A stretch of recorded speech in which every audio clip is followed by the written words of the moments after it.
大家好啊，歡迎嚟到我哋日更頻道啊，喺度同大家繼續都睇一單大陸嘅奇案啊。呢個奇案呢，就係話山西啊，有個14歲嘅女仔呢，竟然係俾人活生生同佢配冥婚喎。而警方揾到佢嘅時候呢，佢已經同死者撞埋一齊啦，而且呢一次嘅冥婚呢，中間人只係賺咗2萬蚊咋。喂，睇下到底發生啲咩事啦。一對中年夫婦喺警察局嗰度就好心急同警察講啦，就話警察同志，你快啲幫手揾我個女啦，佢失蹤咗3日啦。但估唔到呢，佢再次見到個女已經嫁咗人啦，而且同佢丈夫撞埋一齊啊。個女呢就俾人配冥婚啦，兇手就用2萬蚊去賣咗佢個女啊。咁呢一日呢，老師啊打電話過去呢個女仔屋企啦，個女仔叫婷婷啦。咁啊同佢父母講啊，話係咪婷婷爸爸啊？婷婷之前請假請咗3日喎，屋企嘅事解決未啊？咁呢個老師呢，就同佢哋講啦，已經第4日啦，小朋友都仲未嚟返學，老師又驚小朋友出事，所以就即刻聯絡家長啊。但係家長嘅回答呢，係令到個老師估唔到啊。家長就話啦，我個女婷婷呢幾日根本冇返屋企，去到呢個時候大家先知道小朋友原來已經唔見咗啦，即時去到差館報案，警方即刻展開調查。而根據老師同學生嘅描述啦，3日前嘅中午啊，婷婷同成班同學啊準備食飯啦，咁見到一個肥肥地嘅中年女人跑過嚟話俾婷婷知啊，就話你老豆啊出咗車禍啊，你阿媽而家好忙啊，你快啲過嚟我接你返屋企啦。婷婷一聽到自己老豆出車禍啊，諗都冇諗啊，就走到去老師辦公室度請假，急起上嚟啊。老師都仲未嚟得切同屋企求證啊，就批咗佢假期啊。咁但係啦，過咗幾日啦，婷婷都仲未返嚟上堂喎。老師覺得唔對路啊，就揾家長啦。呢個時候先知原來婷婷冇返屋企啊。咁點解屋企人會唔知道個女唔見咗呢？原來學校係寄宿制啊，所以婷婷失蹤嘅第一時間，所有人都係唔知道嘅。老師就以為佢返咗屋企，父母更加冇可能知道啦。學校冇同佢講嘛。而學校意識到婷婷唔見咗人之後，即刻報警啦。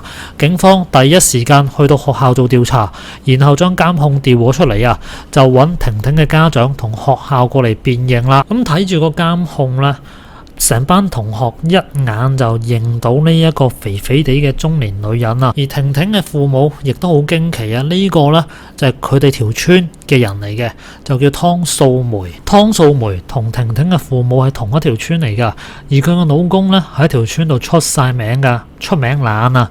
而為咗維持住頭家，湯素梅呢就自己出咗嚟揾嘢做，賣菜賺錢啊。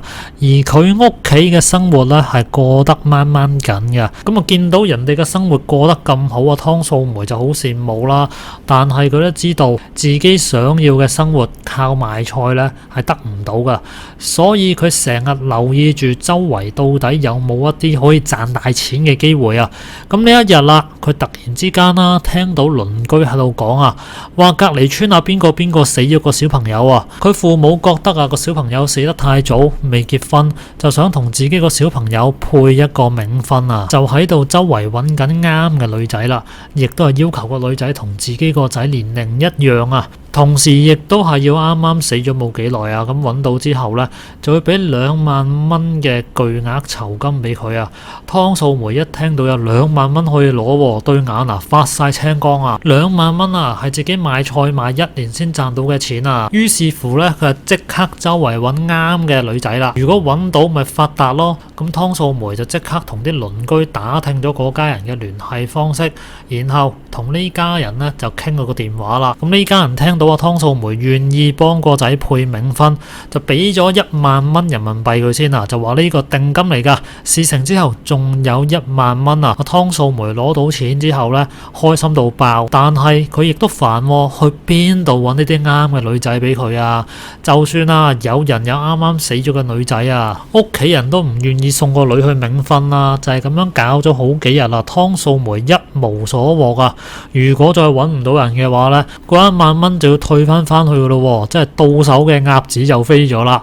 咁正當湯素梅一籌莫展嘅時候，婷婷就同阿媽一齊去買菜啦。咁見到婷婷之後呢，有一個好惡毒嘅念頭喺湯素梅心入邊產生咗啊！婷婷阿媽就成日去湯素梅嗰度買餸啦。婷婷亦都係識得湯素梅嘅，咁於是乎呢，就開始諗一個好惡毒嘅計劃出嚟啦。首先佢就呃咗婷婷出嚟先啦，然之後開住架車就向住婷婷屋企個方向開過去啦。但係途中啊攞咗樽水俾阿婷婷飲，阿婷婷冇任何防備啊，攞起個樽呢就飲啦。結果一陣間婷婷就頭暈啦，後來直接瞓着咗。湯素梅呢個女人呢，竟然將瞓着咗嘅婷婷勒死咗啊！婷婷呢段時間係冇任何掙扎啦。原來嗰樽水入邊啊係放咗好多安眠藥啊，咁所以婷婷一飲完啊即刻瞓着咗啦。跟手呢，佢就將婷婷嘅屍體直接送咗俾買主，話隔離村嘅小朋友啱啱死咗。呢班買家見到湯素梅真係揾到小朋友過嚟啊，根本呢就唔理呢個細路女到底點得嚟嘅，直接就將婷婷同自己嘅小朋友撞埋一齊啊！湯素梅亦都如願以償攞到佢剩低嗰1萬蚊啦。因為做咗虧心事啦，湯素梅一連好幾日都唔敢出門啊，仲留意緊婷婷屋企嘅消息，直到警方將湯素梅捉拿歸案。警方捉到湯素梅之後呢，湯素梅對自己嘅所作所為點都唔認啊，直到警方將個監控仲有同學嘅證供放喺佢面前，佢先至交代晒一切啊！喺2004年嘅10月20號，警方啊根據湯素梅交代嘅事實，去到洪洞縣揾到買主之後呢，警方就要求對方將個墳墓掘開啊，但係遭到嗰個男仔嘅父母強烈反對啊！佢哋話個仔入土為安，唔能夠打擾啦。咁自己呢，更加係冇同個仔配冥婚。面對呢兩個人嘅不依不饒呢，警方再三警告啦，呢一單案件係涉及兒童失蹤案啊！對方呢就已經認咗啦，就話將個女仔勒死咗，俾你個仔配冥婚，交代晒全部犯罪事實啦。如果你唔配合調查嘅話呢，你就係妨礙公務啊！咁呢個時候，村主任呢都過埋嚟啊，勸呢個啱啱死咗個仔嘅老豆要開棺啊！搞咗一輪，呢個男人先同意啊。等到棺材打開嘅時候，婷婷嘅父母見到眼前呢一幕呢，係喊到企都企唔到啊！棺材入邊啊，並排住2個小朋友，都着住紅色禮服嘅。婷婷條頸嗰度呢有勒痕啊！經過法醫嘅檢驗呢，就證實婷婷係服用咗大量安眠藥，俾人勒死。最終呢，湯素梅就因為故意殺人罪被判死刑，立即執行啊！咁最後婷婷就翻到父母身邊啦，但係就得翻條屍啦。冥婚呢件事啊，聽落去係好荒謬啊，但係估唔到啊！大陸喺今時今日咧，仍然係有人相信嘅，甚至乎有人為咗賺嗰2萬蚊咧，就殺咗一個女仔啊！呢一類人呢，真係諗錢諗到黐晒線啦，竟然連一啲咁樣嘅違法事件都做得出，而且呢一種違法事件呢，係一個小朋友嘅性命啊，唔係普通嘅偷呃拐騙啊！好啦，咁今集呢，同大家睇到呢度先啦，大家有咩想講呢？下邊留個言啦，咁我哋下集再見啦。拜拜。